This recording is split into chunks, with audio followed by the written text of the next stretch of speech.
हरे कृष्णा, राधे राधे। व्रत विधि उपाय में सभी लोगों का स्वागत करती हूँ। दोस्तों, भाद्रपद महीने में कृष्ण पक्ष में आने वाली एकादशी का नाम अजा एकादशी है। बहुत ही महत्वपूर्ण एकादशी है। इस एकादशी में इस साल दो बहुत ही बड़े बड़े अच्छे योग बन गया, जैसे रवि पुष्प योग और सर्वार्थ सिद्धि योग। तो एकादशी का महत्व भी बहुत ज़्यादा है। एकादशी तिथि स्टार्ट हो रहा है 9 सितंबर, दिन होगा शनिवार, रात को 9:17 पर, और ख़त्म हो रही है 10 सितंबर, दिन रहेगा रविवार, शाम को 9:28 पर। पूजा का शुभ मुहूर्त होगा 10 तारीख सुबह 7:37 से लेकर 10:44 तक। ठीक है, ये टाइम आपको डिस्क्रिप्शन बॉक्स में भी मिल जाएगी। इस समय दो बहुत बड़ी बड़ी योग मिल रहा है, तो इसीलिए एकादशी का जो पूजा है ना, बहुत ही ज़्यादा महत्वपूर्ण है। जन्माष्टमी के बाद ही तुरंत इस एकादशी का पूजन किया जाता है। उदया तिथि में हमें रविवार में एकादशी तिथि मिल रही है। इसी दिन शुद्ध द्वादशी युक्त एकादशी है, तो हमें इसी दिन एकादशी की व्रत पालन करना है। 10 तारीख को और 11 तारीख को पारण करना है। ठीक है, सबसे पहले एक पीला आसन बिछा लीजिए। एकादशी का नियम के बारे में संपूर्ण जानकारी मैं ऑलरेडी दे चुकी हूँ, और इसके लिंक मैं नीचे डिस्क्रिप्शन बॉक्स में दे दूँगी। तो धूप दीप कर लीजिए। ठाकुर जी के लिए स्नान पात्र की तैयारी करें। इस दिन भगवान श्री विष्णु की चतुर्भुज रूप तथा विराट स्वरूप की पूजा किया जाता है। अगर आपके पास चतुर्भुज रूप या विराट स्वरूप का कोई फोटो या मूर्ति है तो आप उनकी पूजा कर सकते हैं। अगर आपके पास नहीं है तो आप हमारे छोटे से नन्हा मुन्ना बाल गोपाल का पूजा कर सकते हैं। बाल गोपाल का विग्रह नॉर्मली सारे सनातन धर्मियों के घर में अवेलेबल होती है। उनकी पूजा होता है, उनका सेवा होता है। अब सबसे पहले ठाकुर जी के लिए आसन तैयार कर लिया हमने। चंदन से हमने सबसे पहले स्वास्तिक ड्रॉ किया, उसके ऊपर फूलों का आसन लगाया, और फिर ओम नमो भगवते वासुदेवाय नमः इस मंत्र का जप करते हुए ठाकुर जी की स्नान कराएंगे। अगर आपके पास लक्ष्मी विष्णु जी की मूर्ति है तो आप इसी विधि से उनका भी पूजन कर सकते हैं। ठाकुर जी का इस तरह से स्नान कराने के बाद ठाकुर जी को कोई अच्छे से टॉवल लेके, जो ठाकुर जी का भगवान का ही टॉवल होगा, इस टॉवल से अच्छे से पोंछ ले, और इस जो जल है, इस जल को तुलसी में या किसी पौधे में डाल सकते हैं। तुलसी में बहुत ज़्यादा जल नहीं डाला जाता है, इस बात का ध्यान रखें। ज़्यादा जल से तुलसी खराब हो जाती है। इसके बाद देखिए, भगवान को हम इत्र सेवा देंगे। इत्र सेवा बहुत अच्छा सेवा माना जाता है। भगवान के विग्रह हमेशा चमकदार और सुंदर रहते हैं। इत्र क्या होता है? ये एक तरह का फूलों से बना हुआ, फूलों के रस से बना हुआ एक तरह का परफ्यूम होता है भगवान का, जो अल्कोहल फ्री होती है। तो भगवान को बहुत अच्छी तरह से इत्र सेवा दे। इससे आपका शुक्र ग्रह स्ट्रांग होगा और जो भौतिक सुख सुविधाएं हैं वो हमें मिलती है। एकादशी के दिन अगर आप व्रत नहीं रख पाते हैं तो आप पूजा जरूर कर ले।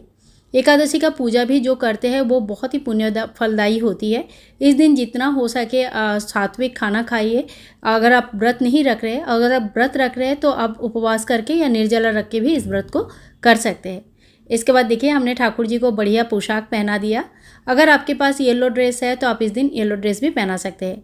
एकादशी के दिन पीले रंग का बहुत महत्व होता है।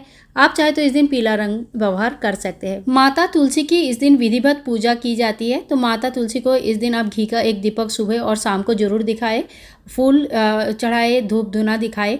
तो इसी तरह से माँ तुलसी का भी पूजन करें। भगवान श्री विष्णु या भगवान श्री कृष्ण, राधा कृष्ण या गोपाल जी, जिनका भी आप पूजन कर रहे, उनको तुलसी माला चढ़ाए, वैजंती माला चढ़ाए, बांसुरी दे, बहुत ही अच्छी तरह से श्रृंगार करें।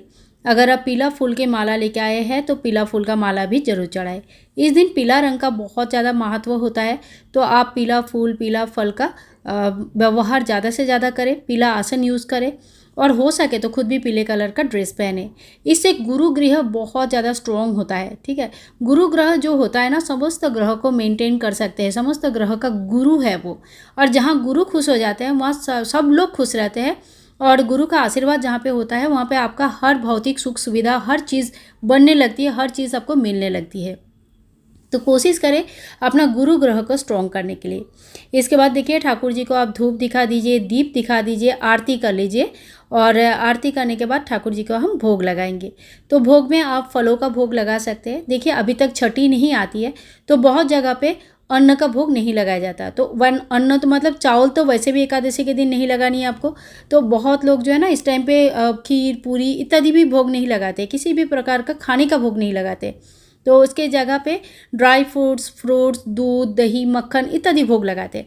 तो आप ड्राई फ्रूट्स का भोग लगाए, तुलसी मंजरी जरूर अर्पण करें। इस दिन तुलसी मंजरी अर्पण करना बहुत ज़्यादा शुभ माना जाता है, तो तुलसी मंजरी भगवान को जरूर अर्पण करें। साथ में आप सिंदाना, बादाम वगैरह अर्पण कर सकते हैं, खजूर दे सकते हैं, जो भी आपके पास ड्राई फ्रूट्स है। फिर ठाकुर जी को थोड़ा सा जल पिलाएंगे, क्योंकि कभी भी हम जब खाना खाते हैं उसके बाद थोड़ा सा जल पीते हैं, ठीक है। अब जो है एक जगह पे मैंने थोड़ी सी तिल ले लिया। इस दिन तिल का बहुत महत्व है, आपका तिल का स्नान, तिल का दान और तिल का हवन वगैरह कर सकते हैं। तो मैंने थोड़ी सी तिल ले लिया, उसके बाद मैंने थोड़ी सी कपूर की आरती करूँगी। तो घर में कपूर जलाना बहुत शुभ माना जाता है, नेगेटिव एनर्जी कम होती है। और आजकल जो बारिश की वजह से घर में तरह तरह का जो कीड़े मकोड़े, मच्छर वगैरह हो रहा है ना, अगर आप घर पे कपूर जलाते हो तो उन सब चीज़ों से भी प्रैक्टिकली बहुत ज़्यादा हमें राहत मिलती है।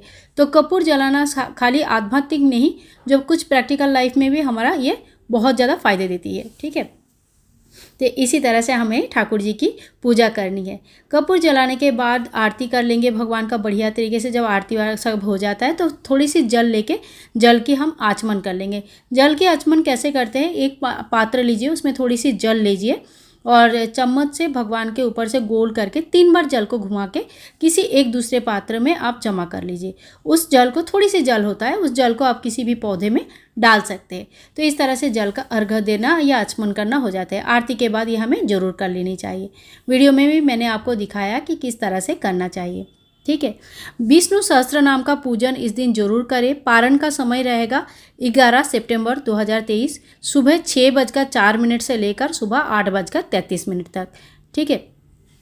पूजा होने के बाद आपका जो व्रत कथा का बुक है, हाथ में एक फूल, थोड़ा सा जल ले लीजिए, थोड़ी सी तिल ले लीजिए और फिर व्रत कथा के बुक में जो 24 एकादशियाँ होती है, 2 अधिक मास की एकादशी होती है, तो टोटल 26 एकादशी का व्रत कथा यहाँ लिखा रहता है।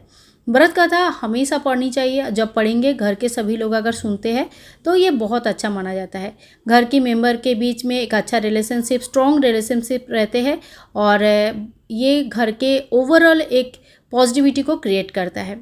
इसके बाद कुछ दक्षिणा हम भगवान के सामने रखेंगे, जो द्वादशी के दिन पारण के समय किसी ब्राह्मण को आपको दान करनी होती है। ब्राह्मण को दान करने के बाद ही आपको पारण करनी चाहिए। और पारण के समय जो समय है वो मैंने आपको बता दिया है। सुबह 6:04 से लेकर 8:33, इसी बीच आपको पारण करनी है। पारण के बिना कोई भी व्रत संपूर्ण नहीं माना जाता है। तो अजा एकादशी की पूजा विधि आप लोगों को कैसे लगी जरूर बताना। अगर थोड़ा सा भी वीडियो में कुछ भी अच्छा लगा है तो please like, share and comment. Channel को सब्सक्राइब करके रखना बिल्कुल भी ना भूलें। मिलते हैं नेक्स्ट वीडियो में, तब तक के लिए सभी लोगों को हरे कृष्णा, राधे राधे।